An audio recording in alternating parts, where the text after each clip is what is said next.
তো চলে আসুন বন্ধুরা তাড়াতাড়ি আজকে আমি আপনার আমার সকলের পছন্দের আলু পোস্ত রেসিপি শেয়ার করব। আলু পোস্ত বানানোর জন্য এখানে 1 কিলো আলু খোসা ছাড়িয়ে কেটে নিয়েছি। কাটার পর 5 বার জল পাল্টে পাল্টে ধুয়ে নিয়েছিলাম যাতে আলু স্টার্চ না থাকে। তারপরও আলুটা জলে ভিজিয়ে রেখেছি একটাই কারণে, আলু যদি জল থেকে তুলে রাখা হয় দানাগুলো কালো হয়ে যাবে। এরপর আলুটা জল থেকে তুলে নিয়ে আমি লবণ হলুদ মাখিয়ে রেখে দেবো যাতে আলুর মধ্যেকার যে এক্সট্রা জলটা বেরিয়ে যায়। তাহলে কী হবে, আলু পোস্ত বানানোর আগে যখন আলুটা ভাজবো তখন কোনোভাবে কড়াইতে লেগে যাবে না। আর আলু পোস্ত বানানোর জন্য এখানে নিয়েছি দেখুন, আমি পোস্ত নিয়েছি বড় চামচে 2 চামচ, আর 7-8টা কাঁচা লঙ্কা নিয়েছি। লঙ্কাগুলো খুব বেশি ঝাল নয়, কচি আছে বলে। আর 10টা কাজু নিয়েছি, কাজু দিলে পোস্ত স্বাদটা অনেক গুণ বেড়ে যায়। তো বন্ধুরা এগুলো বেটে নিয়ে ফিরে আসছি আমি। তো বন্ধুরা আলু পোস্ত বানানোর জন্য গ্যাস ওভেনে কড়াই বসিয়ে দিয়েছি। কড়াইতে দিয়েছি বড় চামচের 1 চামচ তেল। তেলটা গরম হয়ে গেছে, গরম তেলে দিয়ে দিচ্ছি শুকনো লঙ্কা ফোড়ন, আর দিয়ে দিচ্ছি কালো জিরে। ফোড়নটা খুব ভালো মতো করে ভেজে নিচ্ছি। আর এদিকে দেখে দিচ্ছি দেখুন, ভেজে রাখা আলুটা জল ঝরিয়ে নিয়ে খুব ভালো মতো করে লবণ হলুদ মাখিয়ে দিয়েছিলাম। আলুর মধ্যেকার যে এক্সট্রা জলটা আছে দেখুন বেরিয়ে গেছে। আর কাজু পোস্ত আর কাঁচা লঙ্কাটা পেস্ট বানিয়ে নিয়েছি।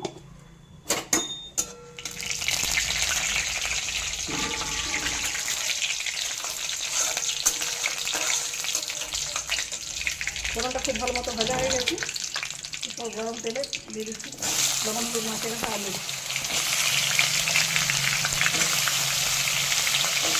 আলুটা তেলে দেওয়ার সময় অবশ্যই হালকা পেঁপে দিয়ে দিচ্ছি, আর আলুর মধ্যে তার এক্সট্রা জলটা যাতে জলটা না যায়। আলুটা কড়াইতে দেওয়ার পর 4-5 মিনিট নাড়াচাড়া করে নিয়েছি খুব ভালো মতো। এরপর ঢেকে দিচ্ছি 5 মিনিটের জন্য। তো মাঝে মাঝে ঢাকা খুলে একটু করে নাড়াচাড়া করবো, যেহেতু লবণ হলুদ মাখিয়ে এক্সট্রা জল ঝরিয়েছি। কড়াই কোনোভাবেই রাখবে না, তাও একবার করে নাড়াচাড়া করে দেবো। তো বন্ধুরা ফিরে আসছি 5 মিনিট পর। বন্ধুরা দেখুন আলুটা 5 মিনিট সময় ধরে ভালো মতো করে আমি ভেজে নিচ্ছি। মাঝে মাঝে ঢাকা চাপা দিয়ে এবার করে ঢাকা দিয়েছি, একবার করে খুলে নাড়াচাড়া করেছি। আলুটা খুব ভালো মতো ভাজা হয়ে গেছে। কড়াইতে দেখুন সেভাবে লাগাইনি, এবারে আলুটা পাত্রে ঢেলে নিচ্ছি। তারপরে কড়াইতে বাকি রান্নাটাও সেরে নেবো। কড়াইতে দিচ্ছি সামান্য একটু তেল, ছোটো চামচের 1 চামচের মতো, যেহেতু আগে তেল দিয়ে ভেজেছি, বেশি তেল দেওয়ার প্রয়োজন নেই।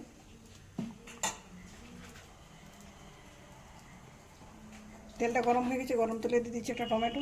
এটা অপশনাল, আপনি চাইলে টমেটো দিতেও পারেন, নাও পারেন, কিন্তু আমার টমেটো দিলে বেসিক্যালি খেতে ভালো লাগে, যেন টমেটোটা দিচ্ছি পোস্তের মধ্যে। টমেটো দেওয়ার পর তেলে একটু লবণ দিয়ে দেবো, তাহলে টমেটোটা খুব সহজে ভাজা হয়ে যাবে। দেখুন বন্ধুরা গরম তেলে টমেটোটা দিয়েছিলাম, সাথে লবণ দেওয়ার কারণে টমেটোটা সিদ্ধ হয়ে গলে গেছে। তো গ্যাসের ফ্লেমটা আমি কমিয়ে দিচ্ছি। পোস্ত বাটার মধ্যে যেহেতু কাজু আছে, হাই হিটে কাজুটা কড়াইতে লেগে যাবে। পোস্ত কাজু ও কাঁচা লঙ্কার পেস্টটা দিয়ে একটু কিছুক্ষণ নাড়াচাড়া করে নিচ্ছে, খুব বেশিক্ষণ নাড়াচাড়ার প্রয়োজন নেই। বন্ধুরা দেখুন লো হিটে 3 থেকে 3.5 মিনিট নাড়াচাড়া করে নিয়েছি। এরপর মিক্সির বাটিটা দিয়ে একটু জল অ্যাড করছি। তারপর ভেজে রাখা আলুগুলো এখানে আস্তে আস্তে দিয়ে দিচ্ছি। তো বন্ধুরা দেখুন পোস্ত রান্না আমার কমপ্লিট হয়ে গেছে। রান্না হয়ে যাওয়ার পর অন্য পাত্রে ট্রান্সফার করে নিচ্ছি। পোস্তটা একটু রসালো রেখেছি, যেহেতু ভাত দিয়ে খাওয়া হবে।